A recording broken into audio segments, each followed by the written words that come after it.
perkenalkan saya. Saya Yulia Mawati dari SMP Negeri 27 Bandung, dan saya Beta Makyati dari SMP Negeri 27 Bandung. Terima kasih atas kesempatannya kepada Bu Nita untuk melaksanakan wawancara terkait tugas CGP nomor 31, pengambilan keputusan dengan nilai-nilai kebijakan yang akan banyak menggali pengalaman dari kepala sekolah, terutama untuk kami CGP ke depan. Adapun nanti arahnya tentang pengambilan keputusan yang berkaitan dengan rujukan moral dan dilema etika dalam pengambilan keputusan di sekolah. Untuk selanjutnya mungkin kita mulai saja. Tapi mohon maaf Ibu tidak keberatan karena sesi ini diwakilkan Bu. Belum salah. Masih Lagi ya. ini ya. Ya, siap. Untuk yang pertama, Ibu, bagaimana Ibu mengidentifikasi bahwa sebuah kasus itu adalah dilema etika ataupun rujukan moral? Pertanyaan saya, apa itu rujukan moral? Apa dilema etika? Dilema etika itu adalah ketika kita menghadapi dua kasus yang keduanya itu benar dan kita melibatkan mungkin akan hati nurani ya dan beberapa aturan-aturan untuk menyelesaikannya. Sedangkan kalau rujukan moral itu lebih ke adanya sebuah kesalahan yang seperti sudah hal yang biasa, contohnya kayak gratifikasi gitu. Jadi itu dianggap biasa padahal itu adalah sebuah kesalahan. Cuman judulnya lebih dramatis ya, bukan moral. Ya. Padahal moral itu etika. Sebenarnya moral itu etika. Jadi kalau apa yang dibujuknya? Sebetulnya bukan bujukan, bolehnya rayuan setan judulnya. Gratifikasi ya. Jadi kalau bujukan moral kan berarti harusnya dibujuk ke yang positif. Kenapa sesuatu yang negatif dijadikan begitu gitu? Ya, padahal pelanggaran etika. Kumaha gitu ya. Jadi bagaimana? Ya tergantung kasusnya. Tergantung kasusnya itu kan ada yang diantara misalnya dilema etika gitu. Ada yang kan sekarang itu kadang-kala sesuatu yang salah karena pembenarannya dari publik jadi benar. Ya, sekarang misalnya dengan kasus Vina kita sudah diombang-ambing di pikirannya yang sebenarnya yang benar itu yang mana gitu. Sudah berubah menjadi film sudah rumah lagi, terus sudah naik lagi ke MK, turun lagi jadi tidak salah. Jadi sebenarnya benar salah itu sekarang itu sudah tidak lagi hitam putih. Jadi cuma versi. Ini siapa yang salahnya? Yang salahnya itu pejabatnya, udah sejam PW. Nggak sampai nanti udah si A yang jadi salahnya, yang tidak berdaya, yang tidak akan bisa ngomong. Jadi menurut saya etika yang sekarang itu lebih kepada versi dan tadi yang malah dilema etika dan rujukan moral yang menurut saya mah rada kene wujudnya sarua-sarua gitu. Seperti misalnya kesalahan misalnya ada kecelakaan yang siswa itu. Kecelakaan siswa itu kan bukan yang salah sekolah, kenapa jadi mepes ke yang anak sekolah? Kenapa jadi tidak boleh ada studi itu? Kan dari dulu juga studi itu ada, cilaka loba tetap cilaka we. Kan yang salah itu adalah pemilihan kendaraannya. Yang punya kendaraan tidak memenuhi aturannya. Kan yang disalahkan orang-orang ke situ. Kenapa semua orang diajak berpola pikir bahwa yang salah itu sekolah, sehingga semua menyalahkan sekolah? Kan itu kan kecelakaan. Ya emang sekolah mau? Memang ada suatu sekolah yang merencanakan kecelakaan terus tadi itu? Nggak ada. Jadi menurut saya hati-hatilah untuk bisa melihat sebuah permasalahan itu dari sisi yang satu yang ada kaitannya dengan norma agama. Agama dulu dong dipegang, mana sih kesesuaiannya. Kedua, tadi bagaimana kita bersosialisasi dengan orang. Kita tidak mungkin misalnya segimana buruknya etika sahabat kita itu tidak akan mungkin diumbar sama kita kalau memang kita punya etika berteman, betul nggak? Nah, termasuk misalnya hal-hal yang tadi itu misalnya gratifikasi dan sebagainya. Kita tidak bisa menyalahkan semua ini gratifikasi terus salah dan sebagainya, tidak juga gitu ya. Tapi mungkin karena domainnya atau misalnya urusannya pertemanan dan sebagainya, dan kita juga orang timur kadang-kadang minta tolong, minta bantuan, tidak pada kapasitas. Kalau yang memaaf sesuatu menurut saya itu memang salah. Jadi tidak semua orang tua gesnyaan anaknya diurus ke orang terus memberi sesuatu, menurut kita juga kita mampu membelinya, apakah itu juga masuk gratifikasi? Misalnya ngasih kue kan termasuk gratifikasi, tapi kan kita menganggapnya terus orang tua juga dengan sukarela, dengan ikhlasnya memberi sesuatu kepada gurunya sebagai bentuk tanda terima kasih. Tiba baheula ge aya misalnya orang panen di kampung di lembur, misalnya panen ketela pohon dan dibikinnya singkong we, sampul we, itu kan bentuk kasih sayang, dan manusia ke manusia itu harus ada kasih sayang. Terlepas daripada orang melihatnya dari sisi, kalau dari sisi APH atau dari sisi KPK itu gratifikasi. Tapi kalau dari sisi pertemanan, dari sisi manusia, dari sisi saling sayang menyayangi, kan kita mah manusia yang bersosialisasi. Nah itu ayalah orang tanyaan, ada gitu. Apa semua itu harus bentuknya gratifikasi? Menurut saya enggak itu. Bu, ini pertanyaan selanjutnya Bu, bagaimana Ibu menjalankan pengambilan keputusan di sekolah ya Bu ya, terutama untuk kasus-kasus, kalau tadi kan dilematika dan perjuangan, kalau sekarang kasus-kasus di mana ada dua kepentingan yang sama benar atau sama-sama mengandung nilai kebajikan. Satu yang harus dilakukan aturan dulu dong, tegakkan dulu aturannya gimana. Nah setelah aturan kemudian dikaji case by case ya, tidak semua itu harus bersama. Gini, kalau orang tidak masuk kerja itu melanggar tidak? Melanggar, kena di aturan. Tapi kan saya tanya, kenapa tidak masuk kerja? Ibu saya sakit, saya anak paling besar. Kira-kira kasusnya turun lagi nggak? Turun. Nggak bisa dong, sebagai pimpinan saya sakit tetap aja pakai SP1, enggak. Makanya saya tanya dulu kasus per kasus. Tapi kalau misalnya dia tidak hadir karena misalnya mohon maaf bermain kemana gitu, ngablu, mau kemana, itu akan saya kenakan sanksi seperti sesuai dengan aturan yang ada. Tapi kalau case by case ini, anak saya sakit, saya harus ngurusin apa? Itu mah kan harus jadi kewajiban. Jadi kan turun, saya tidak mungkin menggunakan SP1, saya tarik lagi. Gak bisa saya seperti itu. Tetap aja, kalau menurut saya yang paling utama dia berada di posisi seperti apa? Apakah dia posisinya sebagai kepala keluarga, sebagai orang yang bertanggung jawab di keluarga, atau sebagai anak dari orang tua yang memang harus kita urusin? Itu juga kewajiban. Jadi kewajiban itu menurut saya melekat pada dirinya sesuai dengan tanggung jawab, di mana posisi itu harus diselamatkan. Kalau posisinya memang harus menyelamatkan keluarga, kenapa harus ke sekolah? Keluarga dulu dong selamatkan. Gitu. Jadi nggak harus saklek dengan ABCD-nya, tapi aturan tetap ditegakkan. Minimal sudah dipanggil dan saya tahu apa alasannya. Saya kan mungkin Bu, tadi kan sudah tergambar sedikit langkah-langkah prosedur pengambilan keputusannya, mungkin lebih jelasnya lagi ketika mengambil suatu kasus, langkah-langkah apa yang disiapkan untuk mengambil keputusan, misalnya dari kurikulum dulu atau gimana? Ya, tergantung. Kalau kasus yang pernah terjadi beberapa waktu di teman-teman, itu misalnya ada kasus, taruh misalnya bentuknya mau laporan, mau apapun ya, mau laporan bentuk tertulis, mau laporan lisan dan sebagainya. Itu saya kaji dulu, saya kumpulkan dulu bukti-buktinya, si A, si B gitu, dengan berbagai cara.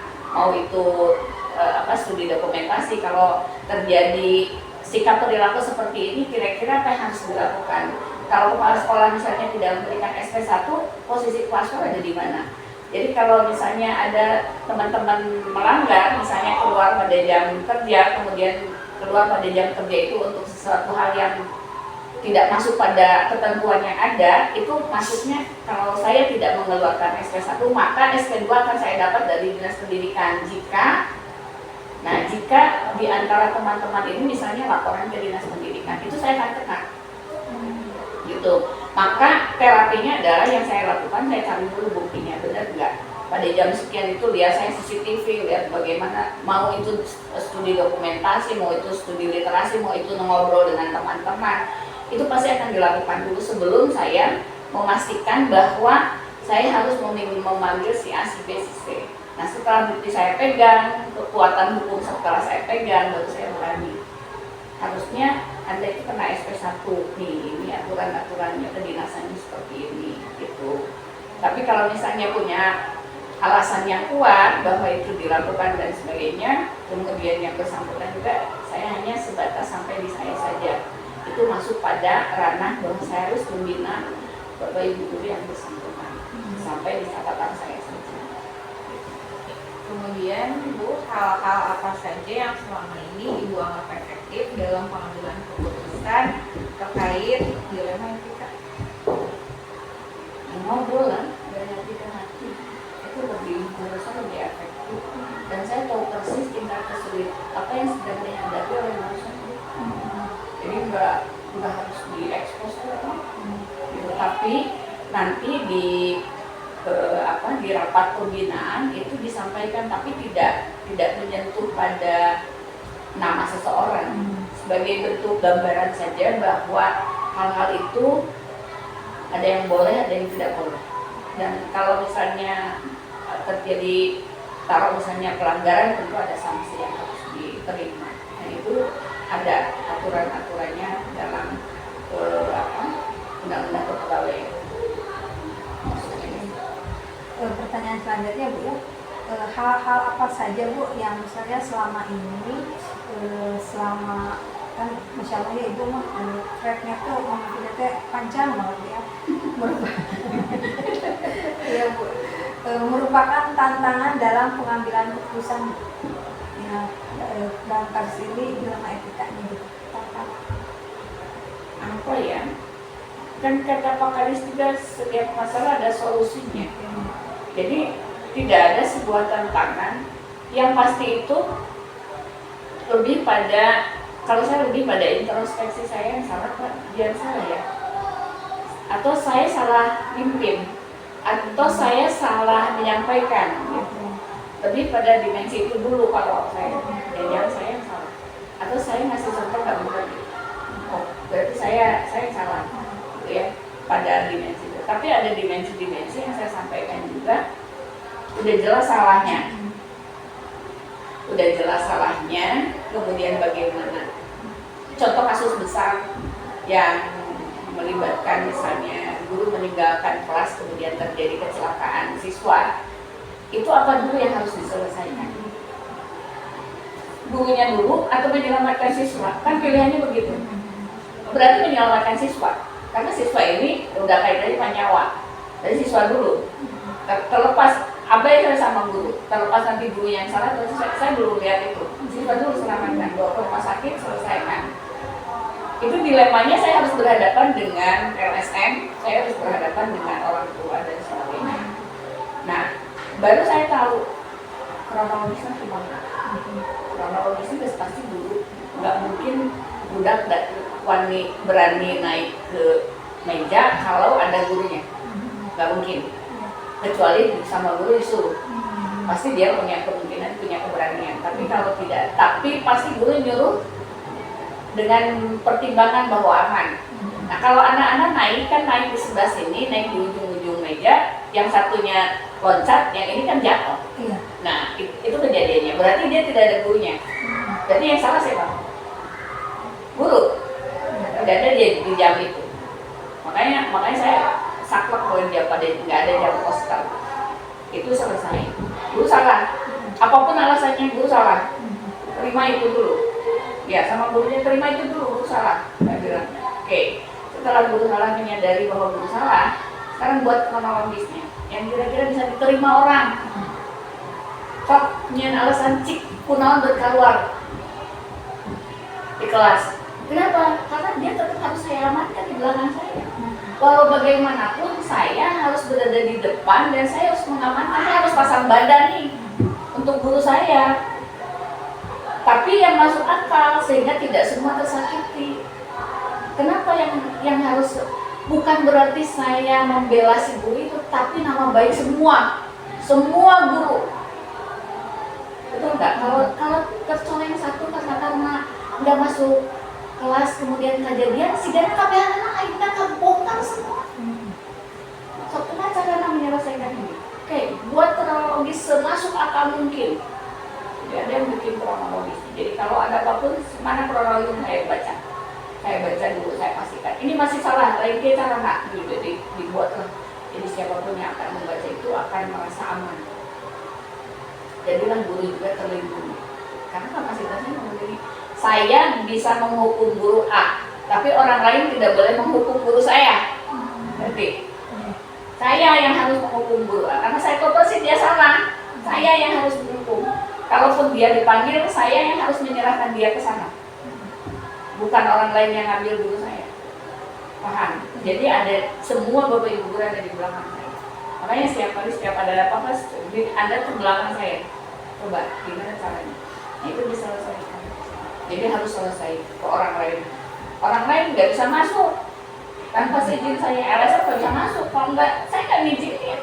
Anda tuh wawancara guru saya nggak ngizinin. Itu lisensinya dari kepala sekolah. Jadi kalau dibiarkan di LSM nggak sampai bisa mau wawancara guru saya yang salah. Karena mengizinkan orang lain masuk ke gerbang saya, itu hak saya. Itu menjadi tanggung jawab saya. Jadi nggak bisa. Jadi tidak semua orang itu saya berikan izin untuk bicara. Gitu. Jadi artinya setiap masalah itu pemimpin itu berada di dua posisi dengan dua persepsi yang berbeda. Kapasitasnya kalau dia memimpin, dia harus menyampaikan eksekusi, sanksi, dia sesuai dengan aturan. Tapi kalau posisinya dia sebagai makhluk biasa, sebagai orang, sebagai ibu, sebagai pemimpin, dia harus mengayomi. Jadi akan tetap buat mana yang mau dipilih sebagai pemimpin. Erek nyobrol ke guru nanu salah, PH, atau erek melindungi. Masalah kalau misalnya kita mau melindungi, saya yakin Allah kita melindungi. Karena niat baik kita, bagaimana caranya menyelesaikan urusan ini dengan baik. Bukan untuk mencari siapa yang salah, cuma harus beresnya yang menyelesaikan. Nah dari situ barulah dibuat keputusan. Tidak boleh ada guru yang meninggalkan kelas, apapun alasannya tanpa seizin kepala sekolah. Itu eksekusi kelas. Bisa menjadi sebuah kebijakan bagi sekolah saya, karena saya sudah pernah mengalami hal-hal. Kalau buat saya punya trauma tersendiri, dan itu tidak bisa sembuh sehari dua hari. Sudah berpuluh tahun pun saya masih seperti ini. Siapa yang tanggung jawab dengan hal ini?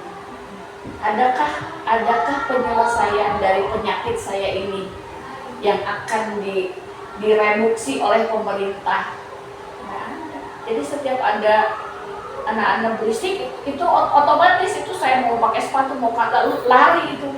Gimana caranya? Anda bisa selesaikan. Tapi tidak semua orang bisa memahami trauma yang sedang saya hadapi ini, tidak semua orang. Jadi dianggapnya saya galak lah, saya judes lah, saya seperti terlalu disiplin dan sebagainya. Bagi saya tidak jadi masalah, asal semua bisa terselesaikan dan semua. Ya selanjutnya Bu, dalam mengambil keputusan, apakah ada jadwal tertentu dalam menyelesaikannya atau secara tentatif langsung menyelesaikan di tempat ketika muncul permasalahan tersebut gitu? Tergantung permasalahannya. Kalau permasalahannya urusannya misalnya urusan personal ya bisa langsung di toilet, macam-macam bisa yang non formal. Tapi kalau misalnya bentuknya formal kita harus menunggu, dan saya juga harus mengumpulkan. Kan waktunya misalnya dilihat itu kan biasanya di atas 1 minggu kalau menurut undang kepegawaian itu 7 hari sampai 14 hari gitu ya. Apakah yang bersangkutan ini sudah eling sorangan tuh gitu, menyadari kan dia salah gitu. Itu kan pasti kan kalau misalnya bersalah terus desas-desusnya kan pasti ramai gitu kan. Kan ada yang misalnya datang langsung, Bu, saya salah, saya menyadari bahwa sebenarnya tidak boleh begini. Kan saya tidak usah mengeksekusi, tidak usah. Oke, saya maafkan. Saya hitung 1 kali dia salah, 2 kali dia salah, 3 kali dia salah, gitu. Baru saya turun SP1 versi saya. Jadi 3 kali, bukan jangan ditunggu sampai 3 kali lah. Tapi saya menghitung kesalahan dari teman-teman itu, oh ini masih bisa dimaafkan, tapi terhitung 1 kali, oh, ini ngecewain orang nih, oh ini nggak amanah, misalnya dari saya X rupiah turun ke bawah jadi berapa rupiah yang saya nggak tahu.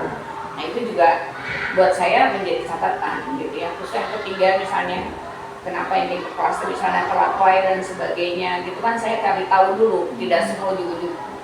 Kalau geroboknya mah iyalah, kelakuannya gitu, tapi sambil saya juga perlu melihat apa sih permasalahan yang sesungguhnya. Oh ternyata lagi Pak Buteng dia belum pemajikan, dia salahin gitu kan. Saya nggak bisa terus kapasitas saya apa gitu ya. Nah hal-hal seperti itu ya kalau saya sih lebih pada cermati dulu gitu, cermati terus ikutin, karena ada dari teman-teman juga yang langsung sadar diri. Jadi saya salah Bu, ini ya, ini nggak boleh lagi, selesai dengan sendirinya lah, tidak harus masuk ke pembinaan dan sebagainya. Ibu, adakah seseorang yang membantu Ibu, gitu, apa ada faktor nggak yang membantu Ibu dalam mengambil keputusan? Allah yang memberi keputusan itu. Jadi kalau saya punya masalah, itu saya nangisnya bukan di depan Bapak Ibu, bukan di depan suami, tapi di depan Allah. Ya Allah, saya punya masalah kayak gini, pasti akan ada solusinya. Tapi ya itu ujug-ujug misalnya jawab bray gitu, masalah penyelesaiannya kerugian, pemanggil iya, dan itu otomatis gitu ya. Terus yang kedua dibangun karena alamisnya karena biasa, ya pengalaman. Nggak usah kayak begitu, kadang kenceng sedikit juga ada guru-guru yang udah miris, udah sir gitu kan, selesai. Tapi kan ada sekelompok orang yang iya mah tuh bisa diajak ngomong gini juga masih kena tegas wae gitu, anggil gitu, maksudnya harus panggil face to face. Itu lebih pada dimensi. Kalau masih bisa diajak ngobrol. Tapi kalau sudah tidak bisa diajak ngobrol, ini mungkin pertanyaan terakhir dari Pak Nanda dan Pak Karim yang sangat bermanfaat untuk di sini ya Pak ya. Bu, dari yang telah Ibu sampaikan ada yang panjang, mungkin ada yang bisa kami petik dan Ibu petik dari pengalaman Ibu ketika mengambil keputusan di rumah tersebut. Pelajaran yang penting banget dan ini mudah-mudahan juga jadi ilmu juga buat kami. Kalau prinsip hidup saya, do the best, kerjakan yang terbaik, Allah kasih yang terbaik. Kerjakan yang terbaik gitu.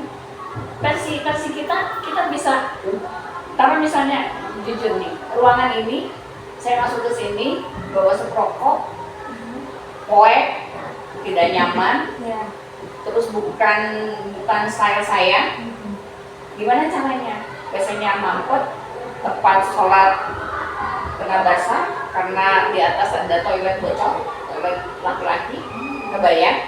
Tidak mungkin saya sholat. Jadi bukannya langsung saya buang, tidak pakai lagi karena saya juga khawatir dicuci juga. Saya masih kebayang dulu di atasnya toilet anak laki-laki gitu, terus kebayang tidak kemana perasaan. Maksud saya saya nggak bisa nyucinya gitu.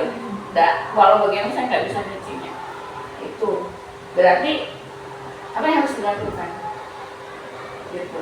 Jadi yang terpenting itu lihat terus apa yang bisa dilakukan yang terbaik kan. Terbaik itu bukan versi orang lain, terbaik versi saya. saya harus membenahi ini. Kalau sebelum saya benahi ini, akar permasalahannya apa? Toilet. Dari toilet dong yang dibenerin duluan. Maka toiletnya dibongkar semua sampai terakhir, sampai lantai ke dasar, baru dipasang dulu nodrop dan sebagainya, campurannya. Baru setelah 2 hari 2 malam itu terus direndam sama air, ada bocor lagi nggak? Baru saya berani, oke, nggak ada bocor lagi, berarti oke, itu masih bisa berjalan, ini berjalan. Gitu. Kerjanya terbaik. Gitu. Saya di sini PLT, nggak akan lama. Tapi kalau saya nanti menyerahkan lagi ke yang baru, enak dong. Toiletnya udah nyaman, ruangannya udah nyaman, itu nggak malu lah saya. Ininya diganti sama saya. Saya belum pernah ganti ruangan sebagus ini. Ruangan kepala sekolah biasanya terakhir setelah urusan yang lain. Tapi karena dia memerlukan menjadi skala prioritas di sini, maka ini jadi nomor 1 skala prioritas saya. Kenapa begitu? Karena ruang kepala sekolah itu harus menjadi satu ruangan di mana orang sedang representatif dibanding ruangan yang lain. Karena disitulah kepala sekolah akan bertemu dengan olehannya, akan bertemu dengan tamu-tamunya. Bagaimana tamunya akan menghargai lembaga ini jika tempat yang diagungkannya tidak bisa memberikan dampak minimal bimbinglah asupan kelakar ruangan kepala sekolah. Terus nyaman, terus enak dibanding ruangan yang lain. Jadi itu the best, kerjakan yang terbaik, fasilitasi yang terbaik. Dan contohnya, ya awal terbangkan saya ke Paris, awal terbangkan saya ke Beijing. Bukan karena saya bukan duit, saya nggak punya duit. Saya nggak punya duit. Tapi ya, iya, betul. Ya kan saya ngurusin di 6 saya ngurusin toilet. Itu toilet jadi beragam. Itu anak masuk toilet nggak ada yang pakai sepatu. Dan itu semua nurut. Dan toiletnya bersih. Dan sampai hari ini saya belum dengar itu pintu toilet harus diganti karena saya dikasih itu pintunya dari jati. Kasih aja terbaik aja kalau memang bisa. Kan duit negara, beliin aja. Asal ya tadi negara juga harus tahu bahwa ini fleksibilitas kebutuhannya seperti ini, gitu loh. Jadi jangan dipelit-pelitin harus beli pintu toilet itu yang 200 ribuan itu besok juga rusak lagi. Ya itu dicoba di 21 saya beli yang seperti itu 3 hari sekali saya harus beli. Masa di atas saya harus beli 3 hari sekali? Nggak masuk akal juga. Kok ini sekolah belian kayak pintu toilet, kenapa sih tidak dibeli dari pintu jati? Gitu. Kalau dia tentang 2 anak yang kesakitan kakinya, akhirnya kan seperti itu. Nah itu di 21 ya saya harus bertemu dengan orang-orang untuk membebaskan sebuah lahan dari tempat pembuangan sampahnya warga. Itu harus bertemu dengan orang banyak dan saya harus kuat. Karena kalau tidak kuat dan kita tidak ngantongi argumen serta berbagai apa yang kita pahami, habislah kita direjam masyarakat. Karena masyarakat sudah tidak bisa lagi buang sampah ke tempat itu karena sudah dibeli. Kemudian kamar sama kita dibangun, ngebangun bekas tempat sampah itu bukan sesuatu yang mudah. Angkutan sampah sampai turut baru bisa dibangun dulu nanti sampai dibuang sampai anak domba dipicen kaminya apa kita ke bawah sendiri sampai 21 itu satu-satunya sekolah yang di gang yang dapat adiwiyata itu cuma 2. Nah itu di gang dan harus berangkatkan saya ke Beijing. Jadi di Paris, di Beijing itu bukan jalan-jalan cantik di depan Eiffel, bukan. Yang saya lihat itu proses pembelajarannya di Beijing, bukan proses pembelajarannya. Jadi nggak ada, maksudnya ada jalan-jalannya tapi tidak seperti yang digambarkan orang. Jadi lebih banyak pada proses pembelajaran dan bagaimana mengenal cara-cara negara lain membangun sebuah peradaban dalam pendidikan. Ya. Mungkin itu akhir sesi wawancara. Ibu, terima kasih atas waktunya. Mohon doanya juga dan kami bisa menyelesaikan tugas PGP dengan baik. Ibu juga sehat, lancar. Biasanya Semangat. Yang satu lagi. Ya, Iya. makasih Bu. Ya, sama-sama. Saya tutup dengan acara basmalah. Alhamdulillah. Assalamualaikum. Waalaikumsalam.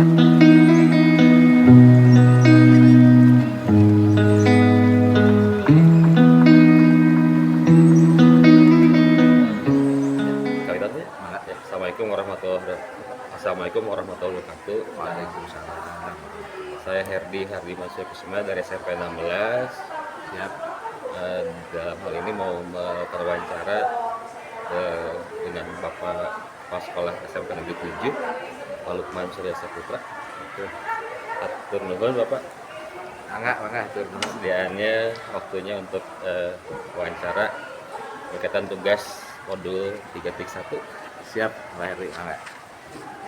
Ini sambil kerja aja ya. Siap Pak. Nah, santai aja lah. Nah, ya apa Pak Heri? Siap. Berkaitan dengan nilai pengambilan keputusan berdasarkan nilai kebajikan, Pak. Ya. Di mana dalam pengambilan keputusan di sekolah itu ada berkaitan dengan rujukan moral dan dilema etika. Dilema etika. Dilema etika itu di mana ada kedua pilihan yang benar, Pak. Ya. Tapi harus diambil satu keputusan. Kalau rujukan moral benar salah mungkin, Pak. Ya. Jadi pertanyaan pertama yang saya ajukan, bagaimana selama ini Bapak mengidentifikasi kasus-kasus yang merupakan dilema etika atau rujukan moral? Dilema etika atau Dilema etika atau rujukan moral, ya. Ya. Pertama, selamat datang Pak Heri di SMP 7 Bandung. Alhamdulillah pagi hari ya, masih seger ya. Segar, Pak. Masih seger dan diapresiasilah atas progres dan perjuangannya menjadi GP. Mudah-mudahan berkah untuk Pak Heri. Amin, Pak. Ya, terkait pertanyaannya yaitu tentang dilema etika dan sama Rujukan moral. Memang pasti di sekolah itu terjadi ya. Betul, Pak. Bahwa ketika dalam pergaulan baik di sosial maupun di organisasi seperti di sekolah pasti terjadi yang namanya bujukan moral itu sama dilema etika gitu. Karena tidak semua orang sama gitu. Nah, kepala sekolah di situ harus bijak menilai sesuatu apakah ini memang menjadi bujukan moral atau menjadi dilema etika. Tapi kalau sudah berbicara moralitas maka kita tidak ada tawar-menawar. Oh, ya. Kalau sudah moralitas mah. Betul. Jadi Salah, kalau Pak. memang salah harus dikatakan salah, yang benar harus dikatakan benar. Tapi kalau dilema etika mah karena kepantasan bicaranya, maka pertimbangannya adalah pertimbangan orang dewasa. Jadi harus ada pertimbangan, bukan masalah juga hati, tapi juga timbangan bukan hanya pengetahuan tapi juga hati gitu ya, Iya. yang dipertimbangkan dan juga dalam hal mengkomunikasikannya seperti itu. Terus bagaimana Pak selama ini Bapak menjalankan pengambilan keputusan sekolah, terutama untuk kasus-kasus di mana dua kepentingan yang sama benar atau sama-sama mengandung nilai kebajikan yang tadi Bapak sudah jawab ya, orientasinya mungkin manusiawi gitu ya. Ya, kalau di dalam dilema seperti itu ya, apabila kita dihadapkan dengan kasus seperti itu, maka pertimbangan lain yang harus dikedepankan. Ya, dikedepankan kadang-kadang sifatnya material untuk rugi dan sebagainya. Oh, ya. Ya, ketika kita menghadapkan dua permasalahan, dua-duanya benar, dia dalam guru, ya, maka kita lihat kemanfaatannya yang lebih banyak di mana gitu. Ya, apakah kan benar juga relatif ya. Relatif, betul. Kebenaran itu relatif, ada yang benar-benar mutlak, ada yang benar yang masih bisa dibahas atau dipertanyakan, kan seperti itu. Jadi memang menjadi kepala sekolah harus banyak pertimbangan, ya, pertimbangan dan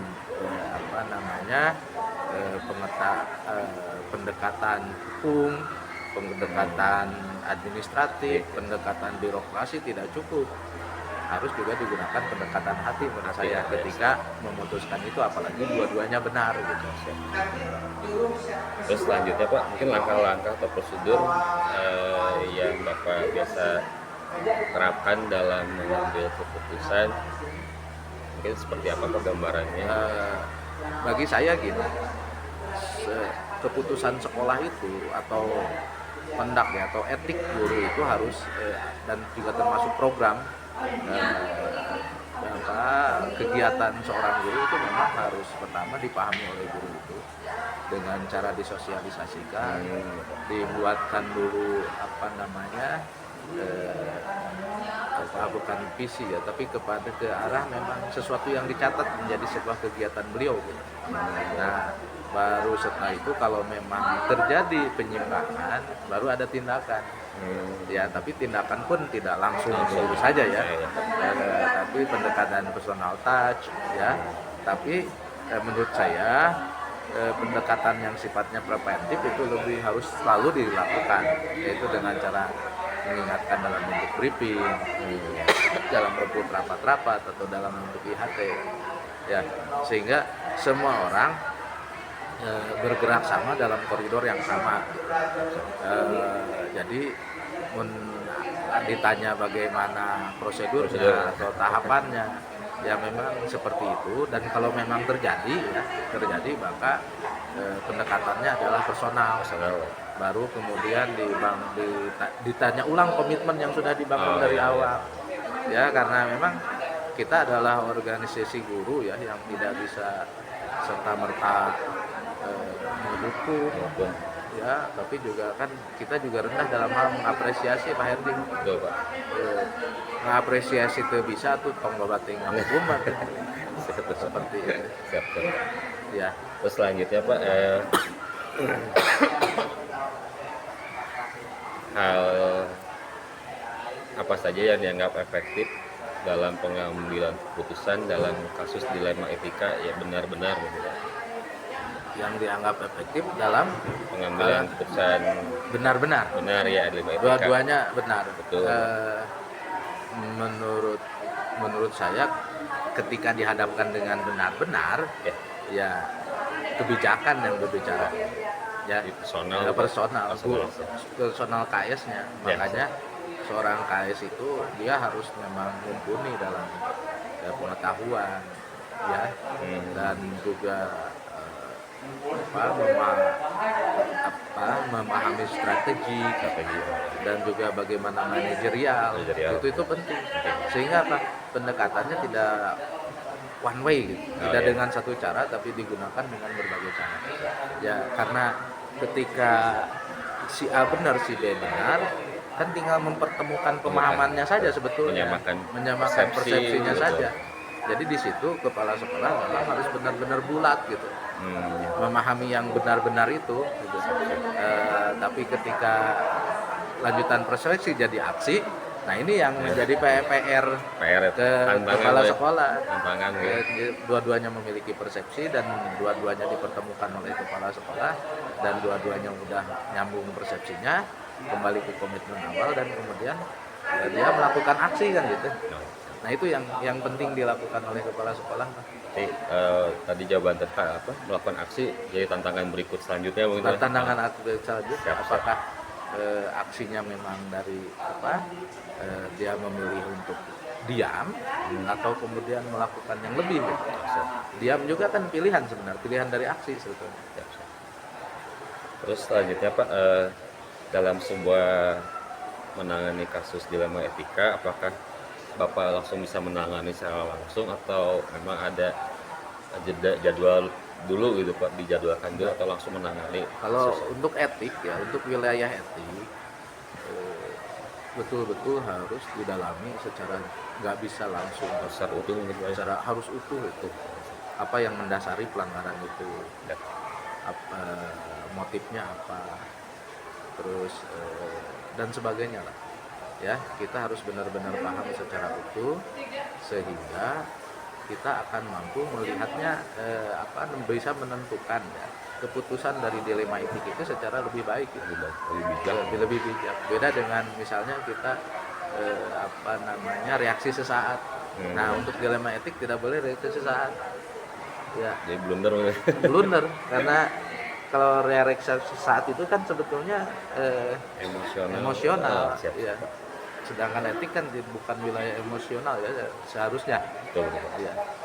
Selanjutnya Pak, adakah faktor-faktor yang mempermudah Bapak dalam pengambilan keputusan menghadapi kasus dilema etik?